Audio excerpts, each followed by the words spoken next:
വയനാട് പുൽപ്പള്ളി അമരക്കുനിയിലെ കടുവയെ പിടികൂടാനുള്ള ശ്രമങ്ങൾ തുടരുകയാണ്. ഇന്നലെ കടുവയെ കണ്ട സ്ഥലത്ത് നിന്ന് 1.5 കിലോമീറ്ററോളം മാറിയാണ് ഇന്ന് പരിശോധന. തുപ്ര അങ്കണവാടിക്ക് സമീപം ചന്ദ്രൻ എന്നയാളുടെ ആടിനെ കടുവ ഇന്ന് പുലർച്ചെ ആക്രമിച്ചു കൊന്നു. അതേസമയം കടുവയെ പിടികൂടുന്നതിന്റെ ഭാഗമായി പുൽപ്പള്ളി പഞ്ചായത്ത് 8, 9, 11 വാർഡുകളിൽ 144 പ്രഖ്യാപിച്ചു. രണ്ടാഴ്ചയായി പ്രദേശത്ത് കടുവയുടെ സാന്നിധ്യമുണ്ട്. ഇന്ന് നാട്ടുകാർ കടുവയെ വീണ്ടും കണ്ടു. ഇന്നലത്തേതിന് സമാനമായി കടുവ ആടിനെ ആക്രമിച്ചു കൊന്നു. ഈ പ്രദേശം കേന്ദ്രീകരിച്ചാണ് ഇന്ന് തെരച്ചിൽ. വനംവകുപ്പ് ഉദ്യോഗസ്ഥർ തെർമൽ ഡ്രോൺ ഉപയോഗിച്ച് നടത്തിയ തെരച്ചിലിൽ കടുവയുടെ സാന്നിധ്യം കണ്ടെത്തുകയും ചെയ്തു. ഇന്നലെ രാത്രി കടുവ ഊട്ടിക്കവലയിലെ കൂട്ടിനരികെ എത്തിയെങ്കിലും പിടികൂടാനായില്ല.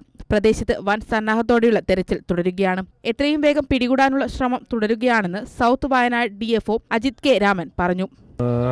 മാങ്ങാക്കൊല്ലി ഭാഗത്താണ് ഈ കഴിഞ്ഞ രാത്രി ഒരാടിനെയും കൂടെ കടുവ പിടികൂടി. അന്നേരം ഇതിനെ ഭക്ഷിക്കാൻ കഴിഞ്ഞിട്ടില്ല. പക്ഷേ ദൗർഭാഗ്യവശാൽ അതിന് ഫലപ്രാപ്തി കണ്ടിട്ടില്ല. എന്നാലും ഈ ശ്രമം നമ്മൾ ഇനിയും തുടരും എന്ന് തന്നെയാണ് അറിയിക്കുന്നത്. കൂടുതലായിട്ട് എന്താണ് ചെയ്യേണ്ടത് എന്നുള്ളത് അടിയന്തരമായിട്ട് യോഗം ചേർന്ന് തീരുമാനിക്കുന്നതായി.